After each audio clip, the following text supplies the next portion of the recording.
West বেঙ্গলে বিজেপির উত্থানের সাথে সাথে কীভাবে স্টক মার্কেটের যে কনসিস্টেন্সিটা নির্ভর করে তার একটা প্রমাণ হলো 2011 সালে 2011 সালে বিজেপির সিট ছিল 0। 2016 সালে কত আসে বিজেপির সিট? মাত্র 3টা। কটা আসে? মাত্র 3টা 2016 সালে। 2021-এ সেই সংখ্যাই মানে বিজেপির সিট কটা আসে? মাত্র 77। মানে সরকার গড়ার থেকে অনেক পিছনে, অনেক অনেক অনেক পিছনে, প্রায় এখনও অতটা কি, মানে 148টাতে যদি সরকার গড়তে হয় এখনও অতটা কি বাকি। 2026-এ সেই বিজেপি কত এলো? 208।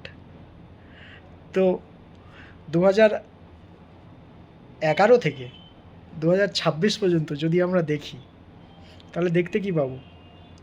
যে বিজেপির সংখ্যাটা কীভাবে কম্পাউন্ড হয়েছে, বিজেপির পার্সেন্টেজ অফ ভোটটা কীভাবে কম্পাউন্ড হয়েছে।